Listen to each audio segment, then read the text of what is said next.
When Mark discovers his wife Julia's 6-month affair with a man from her past, his world crumbles. Their seemingly perfect life, a happy family, a thriving marriage, is revealed to be a web of lies. Armed with damning evidence, Mark sets a plan in motion, determined to take control of the narrative and exact a measured revenge. But just as the pieces begin to fall into place, Julia drops a bombshell that shakes Mark to his core, forcing him to confront the ultimate betrayal. In a gripping tale of love, deceit, and retribution, Mark learns that even the most calculated plans can unravel with a single, unexpected twist. The morning sun spilled over the kitchen counter as I stared blankly at my coffee cup. The house was quiet, a rare moment of stillness before the chaos of the day unfolded. I should have felt peace in that silence, but lately, silence felt more like an accusation. Julia breezed past me, her heels clicking sharply against the tile floor. She looked stunning as always, her blonde hair perfectly styled, her pencil skirt and blouse a testament to her meticulousness.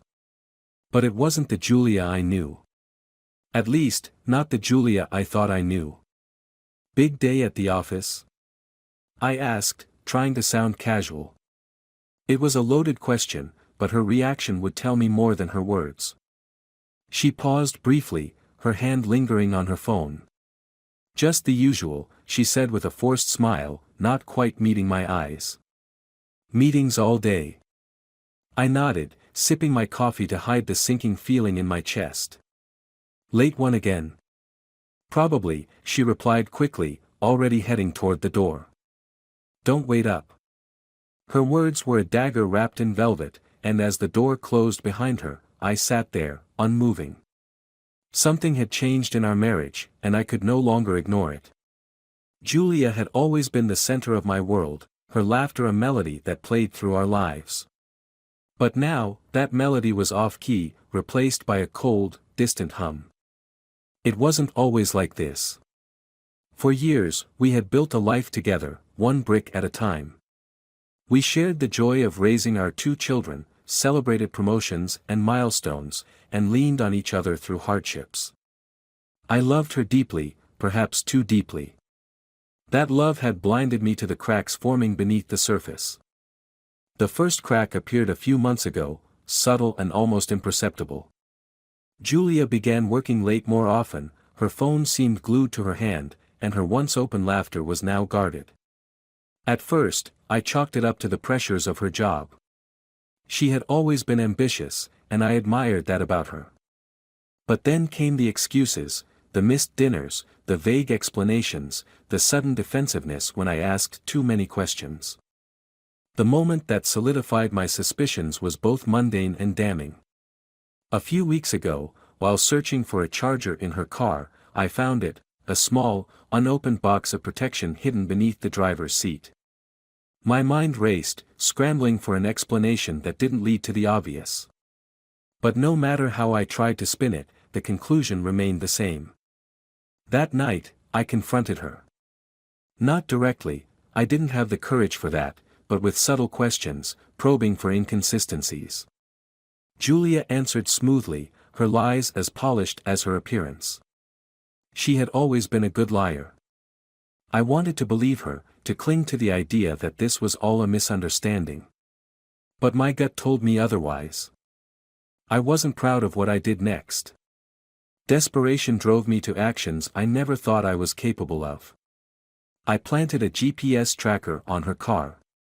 It was easy, too easy, really. A small device slipped beneath the dashboard, invisible to the untrained eye. I told myself it was for peace of mind, but deep down, I knew it was about uncovering the truth. Days passed, each one heavier than the last. I checked the tracker obsessively, watching as Julia's car moved from her office to seemingly innocuous locations. But then, one Friday evening, the tracker pinged an unfamiliar address, a boutique hotel downtown. My heart sank as I stared at the screen, the green dot blinking like a beacon of betrayal. I drove to the hotel, parking a safe distance away. My hands gripped the steering wheel tightly as I watched the entrance, my pulse pounding in my ears. And then I saw her. Julia stepped out of a sleek black sedan, her laughter spilling into the night air. She was with a man, tall and well-dressed, his hand lingering on her back as they walked inside. My world tilted on its axis. I sat there, frozen, as the scene played out before me. This was it, the confirmation I had been dreading. The woman I had built my life around was a stranger, her smiles and reassurances nothing more than a facade. But even in my heartbreak, anger took root. It wasn't the hot, fiery anger that burns out quickly. This was cold, calculated, and unyielding. Julia thought she could deceive me, that I would remain oblivious while she unraveled the life we had built. She was wrong. I drove home in silence, the weight of what I had seen pressing down on me. The house was dark when I arrived, the kids already asleep. I sat in the living room, staring at the family photos that lined the mantel. Each one was a snapshot of happiness, a testament to the life we had created. And now, it all felt like a lie. The next morning, Julia was as cheerful as ever, her demeanor a stark contrast to the storm brewing inside me. "You're quiet today," she remarked, pouring herself a cup of coffee. "Just tired," I replied, my voice steady despite the turmoil beneath. She nodded, taking a sip. "Long night?" "Something like that." She didn't press further, and I didn't offer anything more. We moved through the day like actors in a play, our lines rehearsed and our expressions carefully crafted.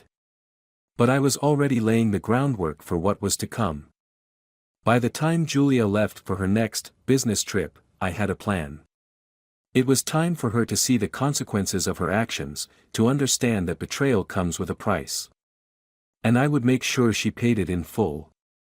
Julia left that Friday morning with the same practiced ease she always displayed, a kiss on my cheek and a casual, "See you Sunday." It was so normal, so ordinary, as if nothing had ever been amiss. Watching her drive away, I felt the familiar wave of anger swell inside me, but I pushed it down. This time, I was ready. The tracker confirmed her destination almost immediately, the same boutique hotel as before. I followed at a distance, my movements deliberate. She wouldn't suspect a thing. I parked 2 blocks away and waited, watching as Julia's car remained stationary in the hotel's lot. My stomach churned, the bitterness of betrayal twisting inside me. But I wouldn't act out of impulse. Not yet. I needed proof, and I needed it to be undeniable. Leaning back in my seat, I considered my next move.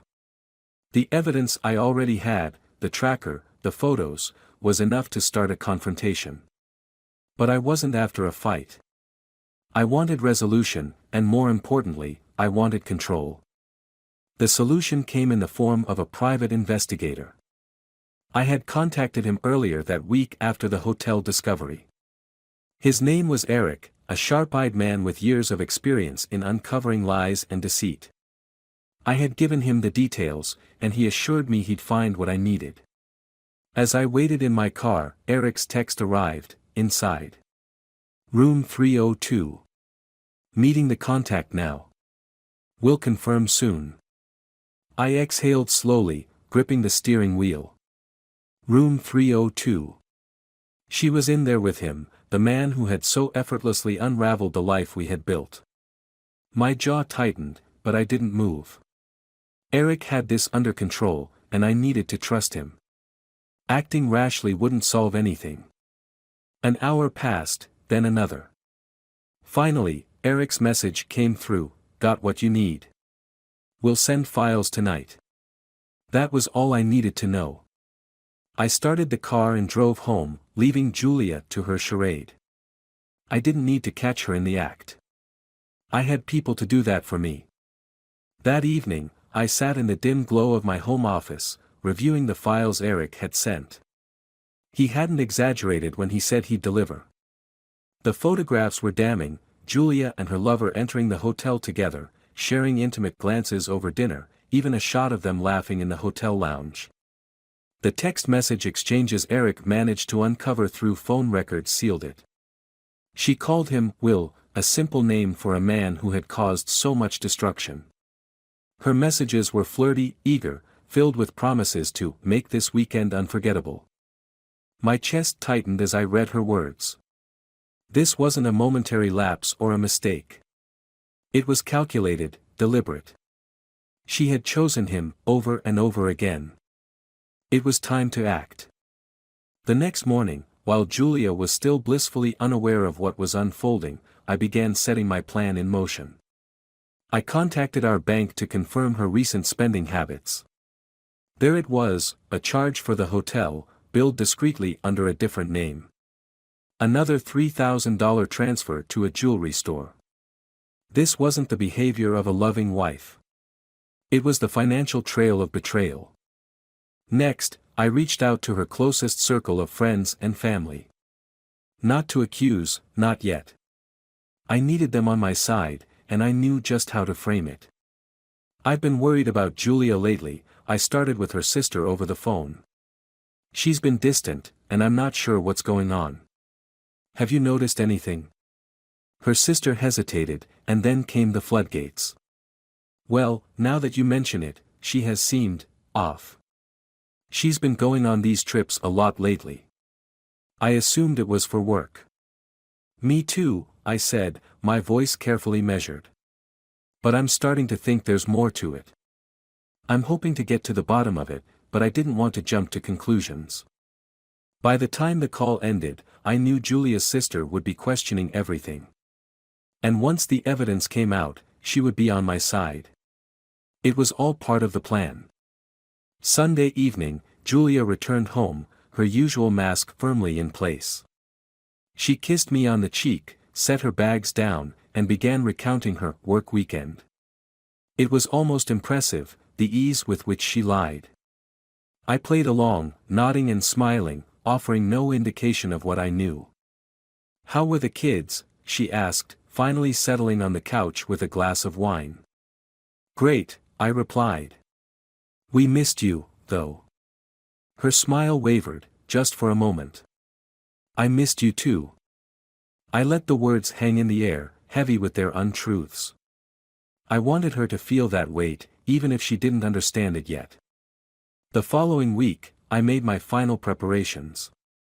I met with a divorce attorney, a sharp woman named Jennifer Pratt. She was everything I needed, direct, efficient, and utterly ruthless when it came to dealing with infidelity. I handed her Eric's files, explaining the situation in as much detail as I could. Jennifer nodded as she flipped through the evidence.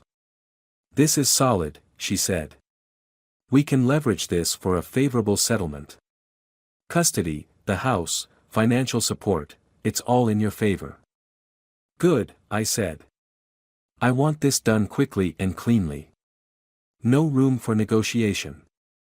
Jennifer raised an eyebrow. Are you sure? She may try to fight back. She won't, I said firmly. Not when she sees what I have. Jennifer smiled, a predatory gleam in her eye. Let's get started. The final piece of the puzzle was a letter, one I would leave for Julia to find when the time was right. It wasn't an apology or an explanation. It was a declaration, a message that I was taking control of my life and leaving her behind. As I wrote, I felt a strange sense of peace. The anger was still there, but it was tempered by something stronger, resolve. Julia had made her choices, and now, I was making mine. For years, I had been the one holding us together, the one who forgave, compromised, and sacrificed. But now, it was her turn to face the consequences. And I would make sure she felt every single one of them. Julia's world began to unravel before she even realized it. The first crack came when her sister called, her voice tinged with a mix of concern and curiosity. Julia, she started hesitantly, is everything okay between you and Mark? Julia blinked, caught off guard. Of course. Why wouldn't it be? Well, her sister trailed off, as if weighing her next words carefully. Mark mentioned he's been worried about you. He said you've seemed distant. I just wanted to check in. Julia forced a laugh, though it didn't reach her eyes. Oh, that's sweet of him. It's just work, you know. Things have been hectic. Her sister hummed noncommittally, clearly unconvinced. The conversation ended shortly after, leaving Julia with an unfamiliar sense of unease. She brushed it off, convincing herself that Mark's concerns were nothing more than baseless paranoia. She had been careful, meticulous, even. There was no way he could know. But the cracks continued to spread. By midweek, her unease had grown into a gnawing anxiety. Small things began to feel off, the way Mark would glance at her during dinner, his seemingly casual questions about her day, the way he lingered a moment too long when she kissed him goodnight. She tried to ignore it, but the doubt wormed its way into her mind. It wasn't until Friday evening that the full weight of her situation came crashing down. She returned home late from work, her excuse already prepared. The office had been busy, there was a last-minute meeting. She'd practiced her story in the car, perfecting every detail. But when she stepped into the house, the air felt different, charged, as if something was about to snap. Mark was waiting for her in the living room, his expression unreadable. On the coffee table in front of him was a manila folder, its contents partially spilling out. Julia's stomach twisted as she recognized the glossy sheen of photographs. "Sit down," Mark said, his voice cold and controlled. She hesitated, her mind racing. "Mark, what's going on?" "Sit down." His tone left no room for argument. She sank onto the couch, her eyes darting to the folder. Her pulse thundered in her ears. Mark leaned forward, resting his elbows on his knees. "Do you want to tell me about Will?" he asked, his voice deceptively calm. Julia's breath caught. For a moment, she considered denying everything, spinning some elaborate story to explain it all away. But the look in Mark's eyes stopped her. He knew. He knew everything. Her voice faltered. "Mark, He cut her off, sliding the folder across the table. "Don't bother. It's all in here. The hotel, the dinners, the texts. You've been lying to me for months." Julia opened her mouth, but no words came out. Her hands trembled as she reached for the folder, flipping through the damning evidence. Every photograph, every screenshot, every charge was a nail in the coffin of her excuses. "How long?" Mark asked, his voice sharp. Tears welled in her eyes. "Mark, I didn't mean." "How long?" Her voice broke. 6 months. Mark exhaled, the sound heavy with disappointment. He sat back, running a hand through his hair. 6 months, he repeated, as if testing the weight of the words. 6 months of lies. 6 months of betrayal. And for what? "I didn't want to hurt you," Julia said, her voice barely above a whisper. He let out a bitter laugh. "Didn't want to hurt me? Are you kidding me? You think sneaking around, lying to my face, and sleeping with another man doesn't hurt?" Tears streamed down her face. "I made a mistake. I was confused. No," Mark snapped, his voice rising. "This wasn't a mistake. A mistake is forgetting an anniversary or burning dinner. This was a choice. Every lie, every time you left, every time you went to him, you chose this." Julia sobbed, her hands covering her face. "Please, Mark. I'll do anything to fix this." Mark stood, towering over her.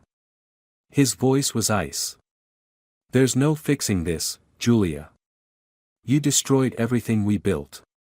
You don't get to just apologize and pretend it didn't happen." He turned away, pacing the room as he tried to rein in his anger. "I've already spoken to a lawyer," he said finally. "I'm filing for divorce. You'll hear from them soon." Her head snapped up, panic flooding her eyes. "No. Mark, please. Don't do this. I love you." "Don't," he said, his voice cutting. Don't you dare say you love me. Love doesn't do this. Julia stood, reaching for him, but he stepped back. Mark, please. Think about the kids. Think about us. I am thinking about the kids, he said firmly. And they deserve better than a marriage built on lies. Her knees buckled, and she sank back onto the couch, sobbing uncontrollably. Mark watched her for a moment, his expression hard. Then he turned and walked away, leaving her alone with the evidence of her betrayal. That night, Julia slept in the guest room, her mind racing as she tried to figure out her next move. She couldn't lose Mark, couldn't lose the life they had built. But deep down, she knew it was too late. The damage was done, and there was no coming back from it. Meanwhile, in the quiet of his office, Mark began finalizing the details of his next steps. The divorce papers were ready, the custody arrangements clear. He would keep the house, the kids, and the life they had built. Julia would be left with nothing but the consequences of her choices. And he would ensure that those consequences were unforgettable. The morning after the confrontation, the house was silent. The kind of silence that suffocates, heavy and oppressive. Julia remained in the guest room, the door shut firmly, while I sat at the kitchen table, staring at the divorce papers.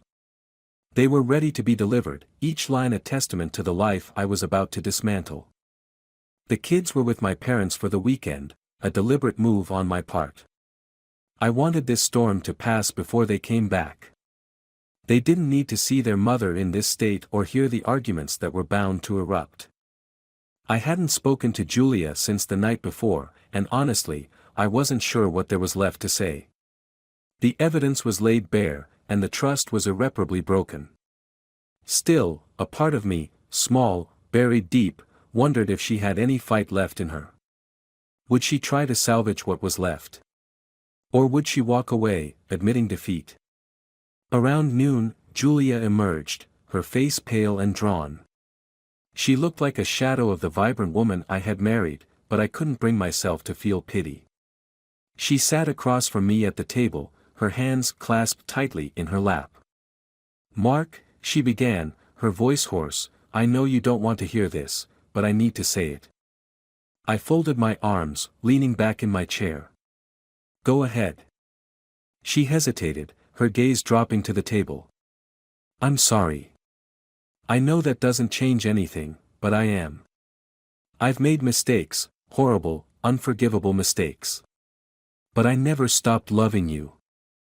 I scoffed, the bitterness rising unbidden. "Love? You call this love?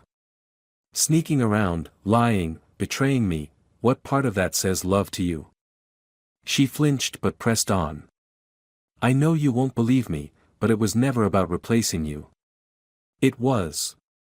I don't know what it was. An escape. A distraction.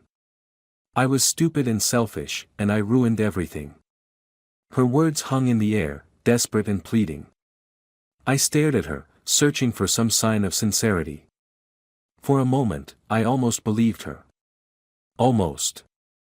"I've already made my decision," I said, my voice firm. "The papers are ready. There's nothing left to discuss." Julia's eyes filled with tears, but she nodded, as if she had expected this. "There's one thing I need to tell you before we end this." I tensed, my mind racing through the possibilities. Another affair?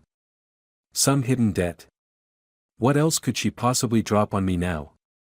"Will, he's not just someone I met recently," she admitted, her voice trembling. "We knew each other before you and I ever met." The confession hit me like a punch to the gut. "What are you talking about?" She took a deep breath, the tears spilling freely now. "Will and I were together in college. He was my first love, but it ended badly. When I ran into him again at that conference 6 months ago, it stirred up old feelings. I didn't mean for anything to happen, but it did." I stood abruptly, the chair scraping against the floor. "So, what? You're telling me this was some kind of rekindled romance? That you threw away our life for some college fling?" Julia buried her face in her hands, sobbing. I don't know what I'm telling you. I just needed you to know the truth. My anger boiled over, the betrayal cutting deeper than ever. The truth? The truth is you chose him over me, over our family. And now you want to justify it with some sob story? Unbelievable. I turned to leave, but her next words stopped me cold. There's more, she said, her voice barely above a whisper. Mark, she hesitated, as if trying to find the right words. Will, he's Carrie's biological father. The room spun as the weight of her confession crashed down on me. Carrie, our daughter, our sweet, innocent girl, wasn't mine. My mind reeled, struggling to process the bombshell. You're lying, I said, my voice shaking. You're just trying to hurt me. She shook her head frantically. No, I swear, I didn't know for sure until recently. When I saw him again, I started to put the pieces together. But I wasn't sure until I did a DNA test last month. I staggered back, my legs threatening to give out. The betrayal was complete, all-encompassing. Everything I thought I knew about my life, my family, was a lie. Get out, I said, my voice barely audible. Mark, please. Get out. Julia rose slowly, tears streaming down her face. She hesitated, as if hoping for some sign of forgiveness, but I had nothing left to give. She walked to the door, pausing briefly before stepping outside. And then she was gone. In the days that followed, I went through the motions, numb and hollow. I couldn't bring myself to tell Carrie or her brother the truth. They were innocent in all of this, and they deserved better. But the weight of Julia's betrayal was a constant presence, a shadow that refused to lift.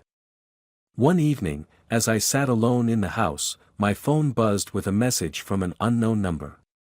The text was brief, but its contents shook me to my core. Mark, I didn't leave because I wanted to. There's more you need to know. Meet me tomorrow at the park, please. It's about Carrie. I stared at the message, my heart pounding. Against my better judgment, I decided to go. The next day, as the sun dipped below the horizon, I found Julia waiting on a bench by the playground. She looked tired, worn, and somehow older. When she saw me, she stood, clutching a small envelope in her hands. I wasn't lying about the DNA test, she said, her voice steady. But I need you to see this. She handed me the envelope. Inside was a document, another DNA test. My breath caught as I read the results. Carrie was my biological daughter. I looked up at Julia, confusion and anger warring within me. What is this? I panicked, she admitted. When I saw Will again, I convinced myself she might be his. But I was wrong. Mark, she's yours. She's always been yours. Tears blurred my vision as I clutched the paper. The betrayal still burned, but for the first time, there was a sliver of relief. My daughter was mine. Despite everything, that truth remained. I don't know if you can ever forgive me, Julia said, her voice breaking. But I had to make sure you knew. I didn't respond. I couldn't. I simply walked away, the paper clutched tightly in my hand, as the weight of everything settled over me once more.